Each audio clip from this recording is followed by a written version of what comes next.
Selamat datang di channel Syiar Kalam FM. Bismillahirrahmanirrahim. Assalamualaikum warahmatullahi wabarakatuh.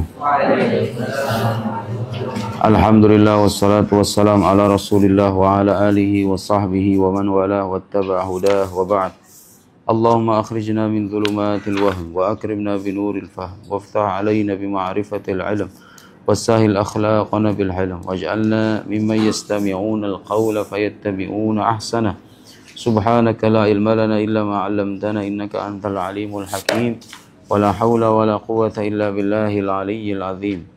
Allahumma 'allimna ma yanfa'una wa zidna ilma wa ba'd. Terakhir kita membahas tentang fase dakwah Nabi sallallahu alaihi wasallam yang dilakukan secara terang-terangan. Pertama, dakwah itu ditempuh dengan cara sembunyi-sembunyi atau secara sirran. Yang kedua, secara jahran. Apa artinya jahran? Secara terang-terangan. Di mana itu dilakukan pertama kali? Di Bukit Sofa, memanggil semua suku, kabilah-kabilah di Arab itu. Kemudian Nabi bertanya kepada mereka, bagaimana kalau kabarkan kepada kalian, seandainya ada pasukan berkuda ingin menyerang kalian di balik bukit ini. Kalian membenarkan aku? Kami tidak pernah menjumpai kedustaan dari dirimu ya Rasulullah. Tidak pernah orang-orang Arab itu menjumpai Nabi itu berdusta. Mereka membenarkan. Jadi kalau untuk urusan kabar ada pasukan berkuda akan menyerang mereka aja mereka membenarkan, tentu apalagi kalau mengabarkan wahyu dari Allah Subhanahu wa taala. Bohong kepada manusia aja nggak pernah. Nabi Muhammad itu sallallahu alaihi wasallam bohong kepada manusia saja tidak pernah, apalagi bohong atas nama pencipta alam semesta, mustahil. Jadi rekam jejak kejujuran beliau itu menjadi bahan pertimbangan seharusnya bagi siapapun yang mau beriman kepadanya. Beliau orang jujur, tidak pernah berbohong, mengaku sebagai utusan Allah dan datang dengan bukti yaitu Al-Quranul Karim. Baik, sekarang kita akan artikan yang nomor 16 ya. Karena yang kemarin nomor 15 sudah selesai, nomor 16 sekarang. Istamarrat ad-da'wah sirriyah. Istamarrat artinya apa? Artiin. Berlanjut. Ad-da'wah sirriyah, dakwah secara sembunyi-sembunyi. Bayulah tanam. Naam. Naam. Ad-da'wah sirriyah, dakwah secara sembunyi-sembunyi. Dakwah secara sembunyi-sembunyi itu berlanjut salasah sanawat selama 3 tahun. Jadi dakwah Nabi yang dilakukan secara sembunyi-sembunyi berapa tahun katanya? 3 tahun. Ajaba fi athnaiha katsirun minal asyrafi wal mawali. Ajaba fi athnaiha, di sela-sela itu banyak orang menjawab seruan Nabi. Katsir artinya banyak orang. Ajaba artinya menjawab seruan. Banyak orang di sela-sela itu, fi athnaiha artinya di sela-sela itu. Banyak orang menjawab seruan Nabi sallallahu alaihi wasallam minal asyraf, dari kalangan para pemuka, para tokoh-tokoh maksudnya ya. Wal mawali, dan para hamba sahaya. Para budak maksudnya. Di antara budak yang pertama masuk Islam siapa namanya? Bilal. Ingat ya, nah, sahabat Nabi itu meskipun dulu pernah menjadi budak, tapi tidak akan pernah mengalahkan, derajatnya tidak akan pernah dikalahkan oleh orang setelahnya. Walau seorang wali. Di manusia paling agung setelah para nabi, tentu Nabi Muhammad paling pertama. Disusul oleh nabi-nabi yang lain. Ini gini urutannya. Makhluk terbaik, termulia, yang paling dekat dengan Allah itu Nabi Muhammad sallallahu alaihi wasallam. Disusul, kalau para rasul itu siapa? Ulul azmi minar rusul. Ulul azmi itu siapa saja? Nabi Muhammad, Nabi siapa lagi ayo? Nabi Musa, Nabi Isa, Nabi Ibrahim, Nabi Nuh. Ya, disusul lagi oleh para rasul-rasul yang lain. Nah, setelah para rasul dan para nabi itu, manusia yang termulia setelah mereka siapa? Setelah Nabi Muhammad siapa? Abu Bakar As-Siddiq, Umar bin Khattab, Utsman bin Affan, Ali bin Abi Thalib, sesuai dengan tingkatan sesuai dengan fase pemerintahan mereka. Abu Bakar, Umar, Utsman, Ali. Kemudian ada sahabat-sahabat yang ikut dalam peperangan Badar. Sahabat-sahabat yang kemudian ikut dalam peperangan Uhud. Sahabat-sahabat yang ikut membaiat Nabi Shallallahu Alaihi Wasallam. Di sahabat-sahabat juga ada Sayyidina Bilal, termasuk sahabat yang ikut perang Badar. Sayyidina Bilal bin Rabah termasuk sahabat besar artinya. Ya, Ibnu Mas'ud juga termasuk sahabat yang pernah ikut peperangan Badar. Jadi sahabat tuh nggak semuanya sama, tapi semua mereka mulia semua. Tapi derajatnya berbeda-beda. Di sahabat Nabi itu ada yang kalangan awamnya, ada kalangan ulamanya. Tapi seawam-awamnya sahabat itu derajatnya nggak akan bisa dikalahkan walau orang paling alim dari umat Nabi Muhammad SAW dan imam-imam yang kita kenal itu. Tetap sahabat Nabi itu derajatnya di atas para ulama, di atas para wali, di atas para orang-orang soleh ya yang datang setelah era sahabat itu. Ya, apapun yang terjadi pada zaman sahabat, ulama itu menyarankan kita untuk tidak berkomentar. Dalam sahabat terjadi peristiwa peperangan ABCD, selesai.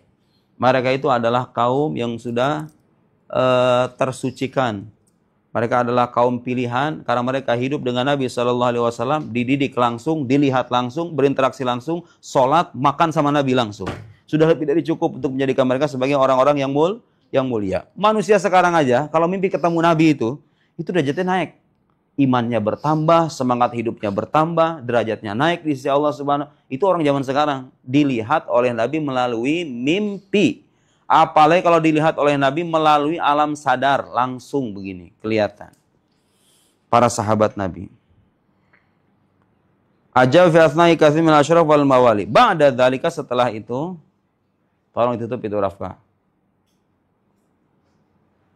Setelah itu, Umira sallallahu alaihi wasallam, Nabi sallallahu alaihi wasallam diperintahkan bil jahri, untuk dakwah secara terang-terangan.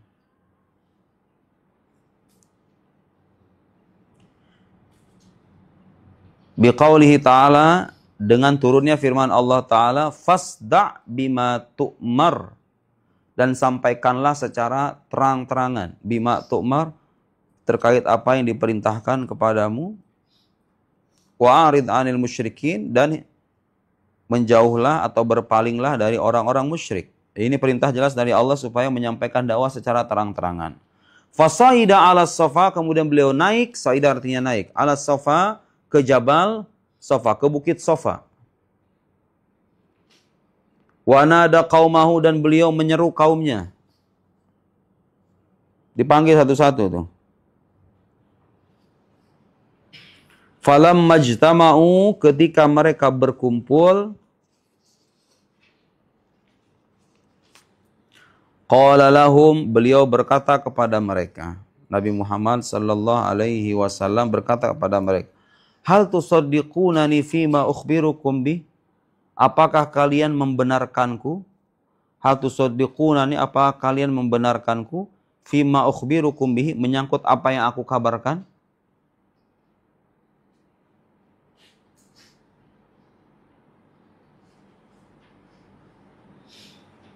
Faqalu jami'uhum, mereka semuanya berkata, na'am, ya. Ma jarrabna 'alaika kadhiba, kami tidak pernah menjumpai kebohongan dari dirimu.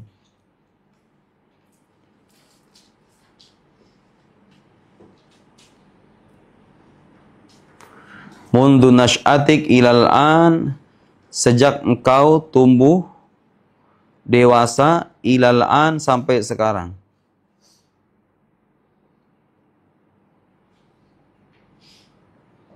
Jadi sepanjang hayatnya beliau itu dari kecil, maksudnya dari kecil, dewasa, sampai detik itu mereka tidak pernah menjumpai kebohongan dari Nabi Sallallahu Alaihi Wasallam. Faqala Sallallahu Alaihi Wasallam, kemudian Nabi berkata kepada mereka, anqidhu anfusakum, selamatkanlah diri kalian, minan nar, dari api neraka. Anqidhu artinya apa? Selamatkanlah. Anqadha yunqidhu artinya menyelamatkan. Anqidhu fi'il amr. Selamatkanlah diri kalian minan nar, dari api neraka. Inni nadhirun lakum min adzabin syadid. Aku memberikan peringatan kepada kalian. Nadhir artinya memberi peringatan. Min adzabin syadid, dari siksaan yang pedih. Abu Lahab kemudian berkata, faqala lahu amhu Abu Lahab pamannya berkata kepada Nabi sallallahu alaihi wasallam, tabban laka ya Muhammad. Celakalah engkau wahai Muhammad. Alihada jama'atana? Apakah hanya untuk ini kami dikumpulkan? Hanya untuk ngomong begini doang gitu kita dikumpulin? Kata siapa itu? Abu Lahab menyepelekan dan meremehkan Nabi. Fa anzalallahu fi haqqihi surat Al-Lahab. Allah kemudian menurunkan untuk menyikapi perkataan Abu Lahab itu, Allah kemudian menurunkan surat Al-Lahab, tabbat yada abi lahabi wa tab. Itu buktinya apa? Sebagai bukti apa? Nabi sallallahu alaihi wasallam senantiasa berada dalam lindungan dan pembelaan Allah Subhanahu wa taala. Pelajaran untuk semua umat manusia sepanjang masa, jangan sekali-kali mengucapkan perkataan yang enggak berada bersama Nabi Muhammad sallallahu alaihi wasallam. Minimal orang beriman itu jangan suka manggil nama Nabi itu dengan nama Muhammad doang. Diawali dengan apa? Minimal adabnya apa? Ima dengan Nabi, diakhiri dengan sallallahu alaihi wasallam atau dengan Rasulullah sallallahu alaihi wasallam atau Sayyiduna Muhammad. Sayyiduna artinya pemimpin kami. Jangan ngomong Muhammad saja, kurang beradab. Apalagi mengatakan ayahnya di neraka, ibunya di neraka. Ada orang muslim sekarang kayak gitu, ada. Asal kamu tahu. Di luar sana ada orang berpandangan bahwa ayahanda, ibunda Nabi itu masuk neraka. Masuk neraka. Sakit hati nggak kamu, Nok? Seandainya kamu, bapak kamu dibilang kayak gitu, sakit hati nggak? Sakit hati nggak kamu? Ya jelas lah. Itu perkataan bisa melukai hati Rasulullah Sallallahu Alaihi Wasallam. Bagaimana jawabannya kalau ada orang bilang bapak ibu Nabi neraka?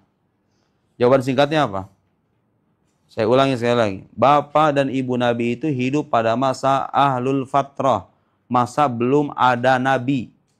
Belum ada syariat, belum ada Nabi, belum ada aturan, belum ada Islamnya, belum ada.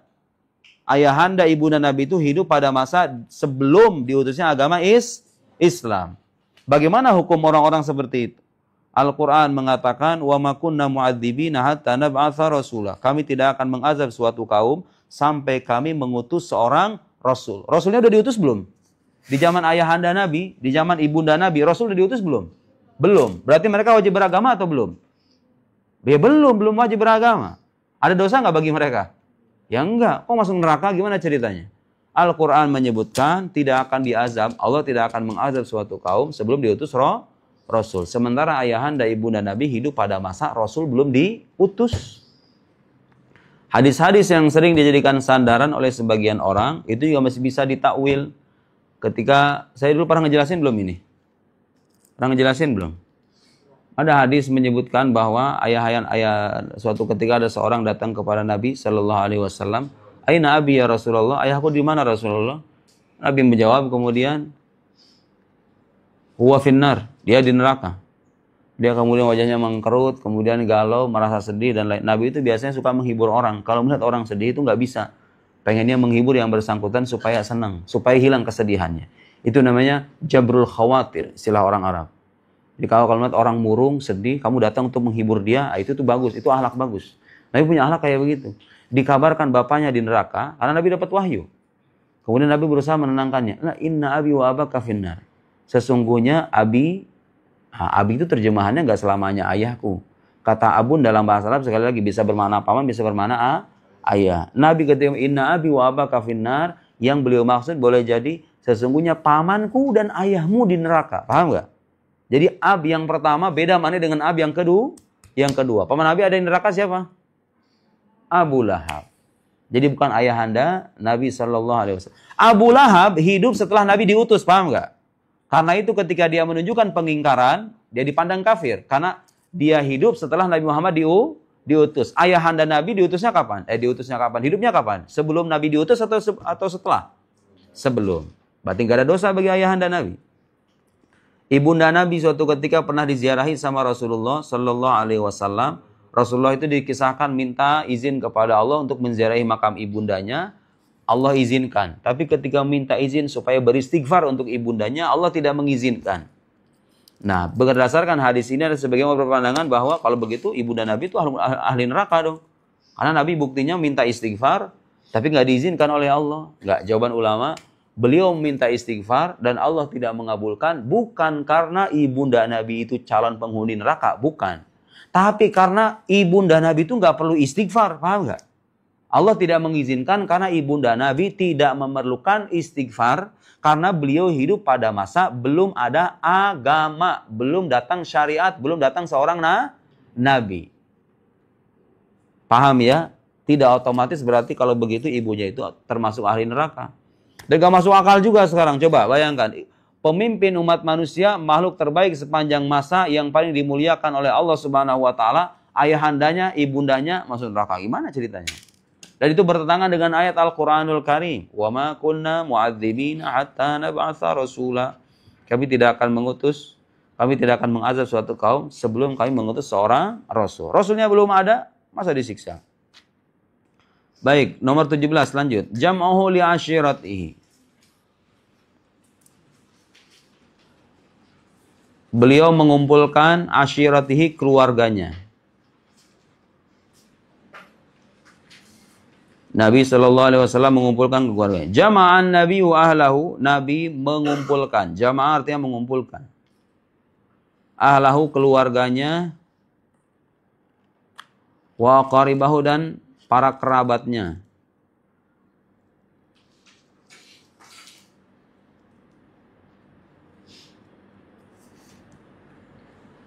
Lamma nazala alaihi qauluhu ta'ala, ketika turun firman Allah Ta'ala, wa anzir ashiratakal aqrabin. Wa anzir, dan berilah peringatan, ashiratakal aqrabin, kepada keluarga terdekatmu. Tadi Allah perintahkan berikan peringatan kepada siapa? Kepada semua orang secara terang-terangan. Turun lagi ayat, berilah peringatan kepada saudara-saudara terdekat.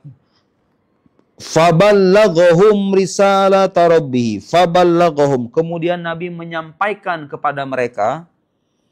Faballaghum. Ballagha artinya menyampaikan.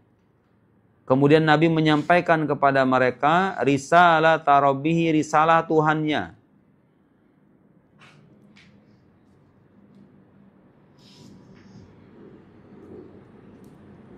Wa anzarahum, dan memberi mereka peringatan. Anzara artinya memberikan peringatan.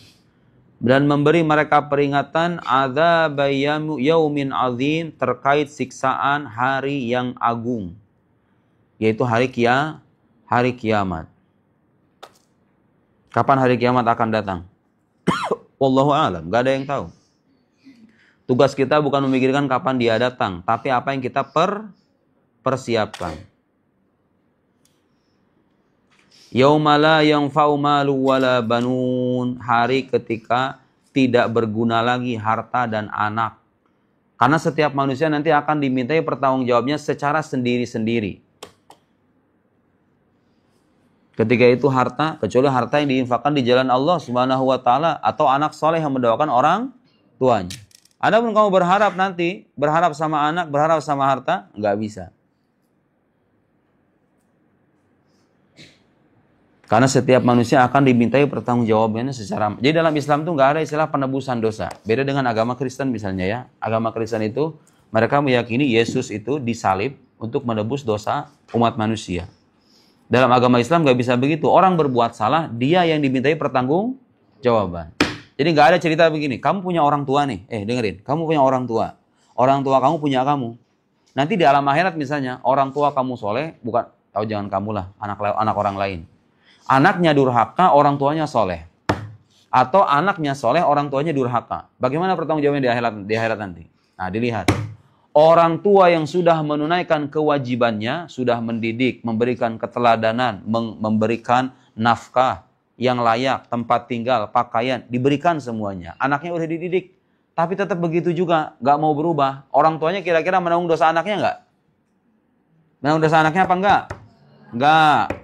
Tapi kalau punya orang tua, gak ngedidik anak, gak ngasih keteladanan, menelantarkan, gak dikasih nafkah, dia mentingkan perutnya dirinya sendiri, tiba-tiba anaknya jadi grandong, anaknya jadi begajulan, jauh dari tuntunan agama, karena gak dididik sama orang tuanya. Apa yang terjadi dalam akhirat nanti? Dia akan dimintai pertanggungjawaban atas kelalaiannya dalam mendidik anak. Jadi lihat dulu kasusnya, gak semua orang tua akan memikul dosa anak, enggak. Orang tua yang sudah, orang-orang tua kayak kamu udah menyekolahkan kamu. Dari kasih uang jajan, dikasih pakaian, dikasih biaya pendidikan. Kalau di rumah sudah diberikan keteladan, diajak sholat, diajak ngaji. Kamu masih bandel, misalnya. Ya kamu tahu sendiri.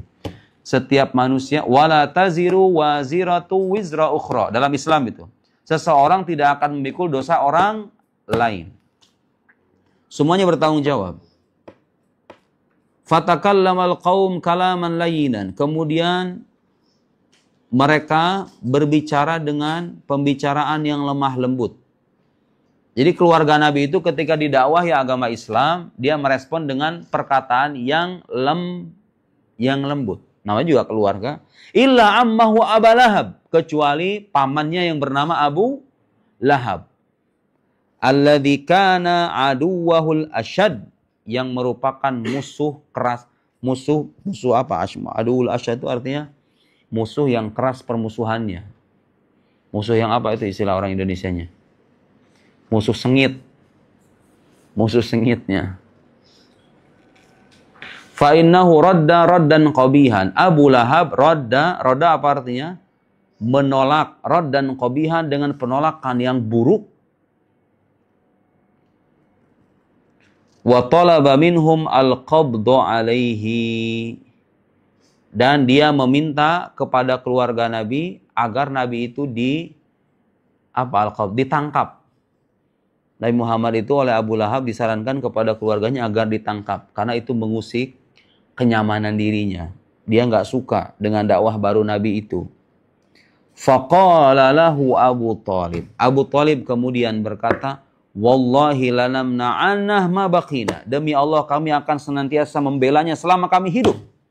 Jadi paman Nabi ini beda-beda sikapnya ya. Di antara paman Nabi yang lain yang masuk Islam siapa? Yang kemudian gelarnya adalah Asadullah. Hamzah bin Abdul Muttalib. Ada lagi Abu Talib, paman Nabi. Dia menunjukkan pembelaan tapi tidak menunjukkan keislaman. Tidak mengucapkan dua kalimat syahadat. Ulama beda pendapat, Abu Talib apakah beriman atau tidak? Ulama beda pendapat. Sebagian ulama berpandangan Abu Talib itu orang beriman tapi nggak muslim, dalam arti nggak mengucapkan dua kalimat syahadat di hadapan banyak orang. Kenapa Abu Talib itu nggak masuk Islam? Kenapa? Abu Talib berperan sebagai orang yang melindungi Nabi. Kalau Abu Talib masuk Islam, orang-orang kafir akan semakin kurang ajar. Dengan adanya Abu Talib, dia semacam jadi benteng Nabi gitu loh, paham nggak? Nih, Abu Talib itu ketika dia dilihat sebagai orang musyrik, orang-orang kafir itu masih menghormati Abu Talib. Karena beliau anak dari siapa? Anak dari Abdul Muttalib. Masih ingat Abdul Muttalib siapa? Kakek Nabi itu punya apa? Punya kehormatan di kalangan orang-orang Arab.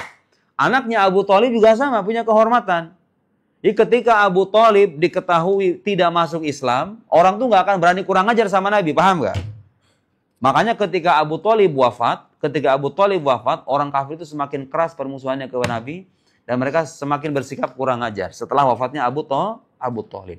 Jadi Abu Talib tidak mengucapkan dua kalimat syahadat, tidak masuk Islam secara terang-terangan. Di antara tujuannya apa? Membela Nabi dan melindungi Nabi dari gangguan orang-orang kafir. Wallahu a'lam, mana yang benar? Tapi guru saya berpendapat Abu Talib itu sebetulnya hatinya beriman, tapi beliau ghairu muslim, bukan muslim dalam arti tidak mengucapkan dua kalimat syahadat di hadapan banyak orang. Dan ada kitab-kitabnya yang bahas itu ya. Jadi paman Nabi, keluarga Nabi itu punya sikap berbeda-beda. Ada yang memusuhi, ada yang menentang. Sekarang, di zaman sekarang ini, hal yang sama kadang-kadang terjadi. Ketika satu keluarga, misalnya satu diantaranya memutuskan untuk masuk Islam.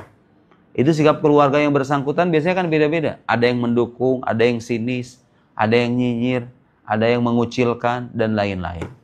Kalau orang kayak kamu, sejak awal keluarganya, bapaknya muslim, ibunya muslim, keluarganya muslim, nggak ada masalah dengan itu. Ada orang-orang di luar sana, yang ketika salah satu anggotanya itu masuk Islam, dia dapat permusuhan dari keluarga sekitar, ada.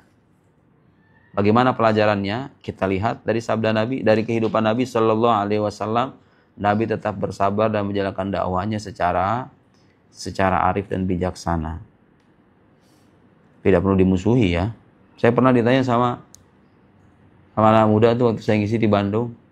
Ustaz, gimana saya punya teman katanya dia pengen jadi mu'alaf, pengen masuk Islam, cuma dia masih takut sama ibunya. Karena kalau seandainya dia ketahuan masuk Islam, ibunya bisa marah besar. Akhirnya saya saranin begini, masuk Islam aja. Cuma kamu nggak usah menunjukkan Islam kamu di hadapan ibu kamu. Kalau sholat jangan di rumah, sholatnya cari di masjid yang jauh. Ya, kalau sekiranya ada orang non-muslim mau masuk Islam, kalau dia menunjukkan keislamannya, bapak ibunya marah besar. Berarti caranya gimana? Masuk Islam secara sembunyi. Kalau sholat jangan depan matanya. Mentang-mentang masuk Islam gitu kan, langsung Allahu Akbar depan orang tuanya. Orang tuanya ngelempari dengan gayung misalnya, ya kan nggak boleh. Jangan sampai melukai hati orang. Bagaimanapun meskipun dia beda agama, dia tetap adalah orang tua. Perasaannya harus dijaga. Nanti pelan-pelan kamu ajarkan, tunjukkan akhlak yang beda. Dulu kamu suka nongkrong-nongkrong di luar, sekarang ternyata enggak di rumah, membantu orang tua. Pelan-pelan orang tua mulai simpati sama kamu sebagai anak yang berubah karakternya. Lama-kelamaan kan nanya. Lama-kelamaan nanya, apa yang buat kamu berubah itu? Aku sudah masuk Islam, Bu. Sekarang ketika ngedengar jawaban begini, setelah orang tua kamu ngelihat akhlak kamu mulai bagus, kira-kira langsung musuhnya? Belum tentu. Bisa jadi berubah penyikapannya, ya kan? Kalau dulu di awal-awal, kalau kita langsung menunjukkan keislaman, orang tua bisa marah. Ketika orang tua mengenal kita lebih dekat, boleh jadi dia kemudian berpikir, lama-kelamaan ngelihat anaknya berkarakter bagus dan seterusnya, tiba-tiba orang tua juga masuk Islam. Dan banyak kisah semacam itu. Orang tua masuk Islam setelah anak memeluk agama itu. Terpikat dengan akhlaknya, dengan ajarannya, dengan ibadahnya, dan lain-lain. Walhasil, dakwah Islam itu harus dilakukan dengan bijaksana. Kalau memang dengan sikap terang-terangan itu kita dimusuhi, hindari terlebih dulu. Nabi itu berdakwah secara terang-terangan setelah apa? Setelah mendapatkan banyak pengikut. Wallahu a'lam bissawab. Allahumma salli afdhala salatin ala as'adi makhluqatika sayyidina Muhammad wa ala alihi wa sahbihi wa sallim adada ma'lumatika kalimatika kullama dzakaraka dzakiruna wa ghafala dzikrikal ghafirun. Subhanakallahumma wa bihamdika asyhadu an la ilaha illa anta nastaghfiruka wa natubu ilaik. Sallallahu ala sayyidina Muhammad wa ala alihi washabihi wasallam. Assalamualaikum warahmatullahi wabarakatuh.